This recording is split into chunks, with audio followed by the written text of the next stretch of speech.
எப்பவுமே நமக்கு ஃபிசிக்ஸ்னாலே அதெல்லாம் ஃபுல்லா சம்ஸ்ப்பா. ஃபார்முலாஸ்லாம் மனப்பாடம் பண்ணணும். ஃபார்முலாஸ கரெக்ட்டா இம்ப்ளிமெண்ட் பண்ணணும். கரெக்ட்டா ஆன்சர் வராது. இதெல்லாம் நம்மளால பண்ண முடியுமா? அப்படின்னு நெனச்சு physics almost 95% of the students omit பண்ணிடுறாங்க. பயாலஜி அண்ட் கெமிஸ்ட்ரியில மட்டுமே ஃபோக்கஸ் பண்றாங்க. பட் அது நீட்ல நானு நெனச்ச காலேஜ்ல சீட்டு பெறதுக்கு உதவுமா? அப்படின்னு கேட்டா, கண்டிப்பா உதவாது. நீங்க பெரிய தப்பு பண்றீங்க அப்படின்னு அர்த்தம். ஃபிசிக்ஸ் புக்க ஓப்பன் பண்ணவே பயமா இருக்கும். பல ஸ்டூடண்ட்ஸோட ஃபிசிக்ஸ் புக்க எடுத்து பார்த்தோம்னா, அதில புது புக்குக்கான அந்த ஸ்மெல் அப்படியே வரும். இதெல்லாம் தவிர்த்து ஃபிசிக்ஸ் மேல இருக்கிற பயத்த தவிர்த்து, எப்படி நான் ஃபிசிக்ஸ ஸ்க்ராட்ச்லேருந்து ஸ்டார்ட் பண்ணலாம் அப்படிங்கிறத பத்தி தான் டீட்டெயில்டா இந்த வீடியோல பார்க்க போறோம். வாங்க பார்க்கலாம். ஃபிசிக்ஸ் மீதான உங்களோட பயத்த போக்குறதுக்கு நீங்க பண்ண வேண்டிய முதல் விஷயம், உங்க மைண்ட் செட்ட மாத்தணும். ஃபிசிக்ஸ் ஏன் கஷ்டம்னு நினைக்கிறீங்க ஃபர்ஸ்ட்டு? அதில சம்ஸ் நெறைய இருக்கு. ஃபார்முலாஸ் நெறைய இருக்கு. அத கரெக்ட்டா இம்ப்ளிமெண்ட் பண்ணி ஆன்சர் போடணும். மோஸ்ட்லி மேத்ஸ் மாதிரி வரும். அதனால தானே பயப்படுறீங்க. அந்த மைண்ட் செட்ட ஃபர்ஸ்ட்டு மாத்தணும். ஃபர்ஸ்ட் ஃபிசிக்ஸ் அப்டின்னா என்ன? அந்த கான்செப்ட் என்ன?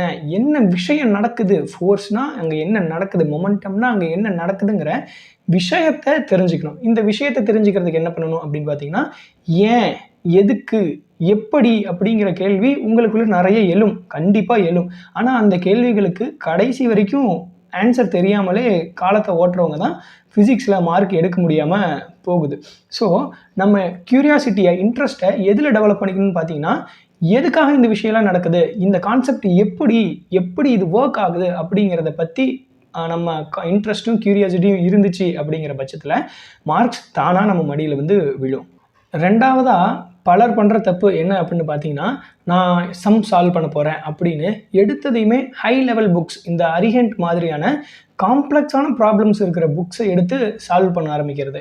அது ஒரு வகையில நல்ல விஷயமா இருந்தாலும் 90% அது நமக்கு தான் பேக்லாஷ் ஆகுது. எப்படின்னு பார்த்தீங்கன்னா, அந்த மாதிரியான ஹை லெவல் புக்ஸ்ல ஒரே கொஸ்டின்ல 3 to 4 கான்செப்ட்ஸ், சில டைம்ஸ் 5 கான்செப்ட்ஸ் இம்ப்ளிமெண்ட் பண்ணி அதன் மூலமா நமக்கு ஆன்சர் கிடைக்கிற மாதிரி வரும். அதில நமக்கு 2 கான்செப்ட் அல்லது 3 கான்செப்ட் தெரிஞ்சிருக்கலாம். மீதி 2 கான்செப்ட் நமக்கு தெரியலங்கிற காரணத்துக்காக அந்த சம்முக்கான ஆன்சர் நமக்கு வராது. இப்படி நம்ம ஒரு 10 சம் போடுறோம். 10 சம்முக்குமே நமக்கு பாதி கான்செப்ட் தெரியல, ஆன்சர் வரலங்கிற பட்சத்தில கண்டிப்பா நம்ம மைண்ட் ஃப்ரஸ்ட்ரேட் ஆகும். என்னடா இது! எவ்வளவு படிச்சும் ஒரு சம் கூட நம்மளால சால்வ் பண்ண முடியலையே! அப்படிங்கிற மாரி ஃப்ரஸ்ட்ரேஷன் ஏற்படும். இந்த ஃப்ரஸ்ட்ரேஷன நம்ம தவிர்க்கணும். முதல்ல ஒரு பாசிட்டிவான அப்ரோச்ச கிரியேட் பண்ணணும். அதுக்கு என்ன பண்ணணும்? முதல்ல என்சிஇஆர்டில இருக்க கான்செப்ட்ட புரிஞ்சுகிட்டு, என்சிஇஆர்டில இருக்கிற சிம்பிள் ப்ராப்ளம்ஸ், அந்த சிம்பிள் ப்ராப்ளம்ஸ சால்வ் பண்ணா, நமக்கு ஒரு கான்ஃபிடன்ஸ், செல்ஃப் கான்ஃபிடன்ஸ் கிடைக்கும். ஓகே, நம்ம படிச்சதுக்கு ஏதோ ஒரு யூஸ் இருக்கு. ஒரு 4, 5 கொஸ்டின் நம்மளால சால்வ் பண்ண முடியுது. ஒரு 20 கொஸ்டின்ஸ்ல ஒரு 7 to 8 கொஸ்டின்ஸ் நம்மளால சால்வ் பண்ண முடியுது அப்படிங்கிற ஒரு பூஸ்ட் நமக்கு கிடைக்கும். அதர் தென் தட் ஃபேக்ட் என்னன்னு பார்த்தீங்கன்னா, நீட்லயுமே ஒரு கொஸ்டினுக்கு 2 கான்செப்ட் மேக்ஸிமம் யூஸ் பண்ற மாரி தான் கொஸ்டின்ஸ் வரும். அல்லது சில கொஸ்டின்ஸ் வெறும் ஒரே கான்செப்ட் யூஸ் பண்ணி டைரக்ட் ஃபார்முலா, சப்ஸ்டிடியூஷன், ஆன்சர் அந்த மாதிரியான கான்செப்ட் தான் வரும். ஸோ இந்த மாதிரியான கொஸ்டின்ஸ் தான் நமக்கு நீட்ல கேட்க போறாங்க அப்படிங்கிற பட்சத்தில, நாம எதுக்கு அவ்வளோ பெரிய புக்ஸ் எல்லாம் வச்சுக்கிட்டு 4, 5 கான்செப்ட்ட வச்சு குழப்பி, நாம ஏன் ஃப்ரஸ்ட்ரேட் ஆகிட்டு நம்ம டைம் வேஸ்ட் பண்ணிட்டு நம்ம செல்ஃப் கான்ஃபிடன்ஸையும் இழக்கணும்? இப்போ உங்க மனசுல ஒரு கேள்வி வரும். எங்க சார் ஃபர்ஸ்ட்டு கான்செப்ட்ட படிச்சு, அப்புறம் ஃபார்முலா படிச்சு, சிம்பிளான ப்ராப்ளம் சால்வ் பண்ணி, இதெல்லாம் பண்றதுக்கு எனக்கு டைமே இல்லையே! இந்த வாரத்திலே எனக்கு என் கோச்சிங் சென்டர்ல அல்லது என் ஸ்கூல்ல எனக்கு நீட் ஃபிசிக்ஸ் எக்ஸாம் இருக்கே! அந்த எக்ஸாமுக்கு நான் எப்படி ப்ரிப்பேர் பண்றது? நீங்க சொல்றதெல்லாம் ஃபாலோ பண்ணா? அப்படின்ற ஒரு கேள்வி உங்களுக்குள்ள கண்டிப்பா எழுந்திருக்கும். அதுக்கு தான் என்ன பண்ணணும் அப்படின்னு பார்த்தீங்கன்னா, முதல்ல important and high yielding topics அப்படின்னு சில டாபிக்ஸ் இருக்கு. நீட் அண்ட் ஜேஇஇ 2க்குமே தனித்தனியான டாபிக்ஸ் இருக்கு. தனித்தனியான சாப்டர்ஸ் இருக்கு. ஃபார் எக்ஸாம்பிள், நீட்டுக்கு பார்த்தீங்க அப்படின்னா, units and dimension, motion in 1 dimension and 2 dimension, gravitation, current electricity and modern physics இதெல்லாம் ஹை யீல்டிங் சாப்டர்ஸ். அதே போல் ஜேஇக்கு பார்த்தீங்க அப்படின்னா, work energy power, kinematics, laws of motion, waves, electrostatics இதெல்லாம் ஜேஇ கொஷின் பேப்பருக்கு ஹை யீல்டிங் டாபிக்ஸாக இருக்குது. ஸோ இந்த டாபிக்ஸில் நம்ம முதல்ல ஃபோக்கஸ் பண்ணுறோம் அப்படிங்கிற பட்சத்தில் ஆல்மோஸ்ட் நம்ம இங்கே கான்செப்டும் தெரிஞ்சுக்கிட்ட மாதிரி ஆச்சு.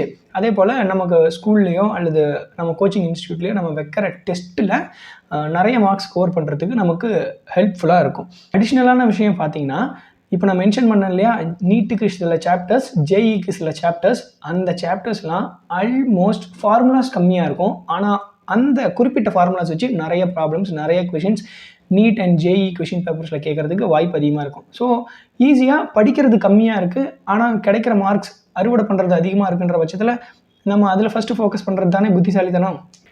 4வது விஷயம், நீட் எப்போவுமே ஒரு மாரத்தான் ரேஸ் அப்படின்னு நிறைய பேர் சொல்லுவாங்க, நான் கேள்விப்பட்டிருக்கேன். அது ஒரு ஸ்ப்ரிண்ட் ரேஸ் கிடையாது அப்படின்னு சொல்லுவாங்க. ஏன் அப்படி சொல்கிறாங்கன்னா, நீட்டை பொறுத்த வரைக்கும் லாங் டேர்ம் ரியலிஸ்டிக் கோல்ஸ் மட்டும்தான் வேலை செய்யும். நீட் அண்ட் ஜேஇ ரெண்டுக்குமே இது அப்ளிகபிள் ஆகும்.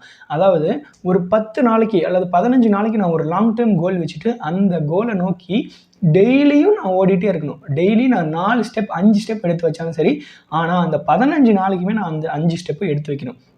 அப்போது அந்த 15 நாள் கழிச்சு என்னோட அந்த லாங் டேர்ம் கோலை நான் அச்சீவ் பண்ணிட்டேன் அப்படிங்கிற பட்சத்தில் எனக்கு ஒரு ஃபுல்ஃபில்மெண்ட் கிடைக்கும், எனக்கு ஒரு சாட்டிஸ்ஃபேக்ஷன் கிடைக்கும். அந்த சாட்டிஸ்ஃபேக்ஷனால் ஒரு பூஸ்ட்டும் ஒரு செல்ஃப் கான்ஃபிடென்ஸும் எனக்கு கிடைக்கும்.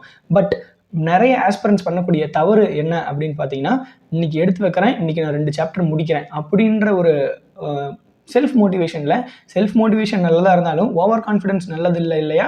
ஸோ அந்த 2 சாப்டர் முடிக்கிறேங்கிற வேகத்தில் படப்படன்னு படிக்க ஆரம்பிப்பாங்க. படப்படன்னு படித்து ஒரு கட்டத்தில் சோர்ந்து போயிடுவாங்க. சோர்ந்து போனதுக்கப்புறமா அவங்க ப்ராப்ளம் சால்வ் பண்ண ஆரம்பிக்கிறப்போ ஒரு 2 கொஷின் எடுத்து கண்டினியூஸாக ஆன்சர் வரல அப்படிங்கிற பட்சத்திலே நம்பிக்கை இழந்துருவாங்க. ஸோ நம்ம நீட் அண்ட் ஜேஇ ரெண்டையுமே ஒரு மாரத்தான் ரேஸாக கன்சிடர் பண்ணி ஓடணுமே தவிர்த்து ஒரு 100 மீட்டர் ஆர் 200 மீட்டர் ஸ்ப்ரிண்ட் ரேஸாக கன்சிடர் பண்ணி ஓடக்கூடாது. அது ரிசல்ட்டாக வராது. 5வதா, வாழ்க்கையில் எப்போவுமே ஒரு விஷயத்தை ஞாபகம் வச்சுக்கோங்க, பர்ஃபெக்ஷன் அப்படிங்கிற ஒன்று இந்த உலகத்தில் கிடையவே கிடையாது. Perfection is a myth. ஓகேவா? நான் ஒரு டாபிக் எடுக்கிறேன் அல்லது ஒரு லெசன் எடுக்கிறேன் அப்படின்னா அந்த லெசனை நான் 100% தரவாக முடிச்சுட்டு தான் நான் அடுத்த லெசன் போவேன், அல்லது 100% தரவாக அந்த டாப்பிக்கை முடிச்சுட்டு தான் நான் அடுத்த டாபிக் போவேன் அப்படின்னு அந்த டாபிக் பற்றி ரிசர்ச் பண்ண அடுத்தடுத்த சோர்சஸ் வந்துக்கிட்டே தான் இருக்கும். அதுக்கு ஒரு முடிவுங்கிறது இல்லாமலே போயிடும். ஸோ இப்படி நான் ஒரே டாபிக் பற்றி நிறைய படித்து எனக்கு என்ன யூஸு? நீட்டில் அந்த ஒரே டாபிக் பற்றியா கேள்வி கேட்க போகிறாங்க, ஆர் ஜேஇயில் அந்த ஒரே டாபிக் பற்றியா அதில் ஒரே லெசனில் இருந்தால் கேள்வி கேட்க போகிறாங்க? அப்படி இல்லை. ஸோ நான் பர்ஃபெக்டாக பண்ணணும் ஒரு விஷயத்த அப்படின்னு பர்ஃபெக்ஷன் பின்னாடி ஓடினீங்க அப்படின்னா மார்க்ஸ் கண்டிப்பாக உங்களுக்கு வராது. இன்ஸ்டெட் பர்ஃபெக்ஷனுக்கு பதிலாக ப்ராக்ரஸை நோக்கி ஓடணும். அதாவது நேற்று என்னால் ஒரு 2 கொஷின் சால்வ் பண்ண முடிஞ்சுது, இன்றைக்கி அட்லீஸ்ட் 3வது கொஷினுக்கு ஒரு ஐடியா எனக்கு கிடைக்குது அப்படிங்கிற பட்சத்தில் 3வது கொஷின் பாதி நீங்கள் சால்வ் பண்ணிட்டீங்க அப்படின்னு அர்த்தம். ஸோ நேற்று இருந்த நிலையை விட இன்றைய உங்களது நிலை கொஞ்சம் இம்ப்ரூவ் ஆகிருக்கு இல்லையா? அந்த ப்ராக்ரஸை நோக்கி தான் நீங்கள் ஓடணுமே தவிர்த்து பர்ஃபெக்ஷன் நோக்கி ஓடினீங்க அப்படின்னா நீங்கள் தோல்வியை நோக்கி ஓடுறதுக்கு சமமாயிடும். ஓகே, இப்போ இதெல்லாம் இம்ப்ளிமெண்ட் பண்ணி எனக்கு நல்லா கான்செப்ட் புரிய வச்சு என்னை நல்லா படிக்க வச்சு நான் நல்ல நீட்டில் ஆர் ஜேஇயில் மார்க் ஸ்கோர் பண்ணுறதுக்கு ஹெல்ப்ஃபுல்லாக ஒரு டியூட்டர் கிடச்சா நல்லா இருக்குமே அப்படின்னு நீங்கள் நினச்சிருக்கீங்க அப்படிங்கிற பட்சத்தில் அதுக்காக தான் நான் இருக்கேன். மந்த்லி ஜஸ்ட் 999க்கு நான் ஆன்லைனில் ஃபிசிக்ஸ் டியூஷன் எடுத்துகிட்டு இருக்கேன் for both JEE mains, advanced and NEET exams. இதுக்காக நான் எடுத்துகிட்டு இருக்கேன். இதில் நீங்கள் ஜாயின் பண்ணணும் அல்லது டெமோ கிளாஸுக்கு ஜாயின் பண்ணணும் அப்படின்னு விருப்பம் இருக்குது அப்படிங்கிற பட்சத்தில் கீழே கொடுத்துருக்கக்கூடிய வாட்ஸ்அப் ப்ராட்காஸ்ட் சேனல் லிங்க் இருக்கும். அந்த லிங்க்கை தொட்டு அந்த வாட்ஸ்அப் சேனலில் ஜாயின் பண்ணிக்கோங்க.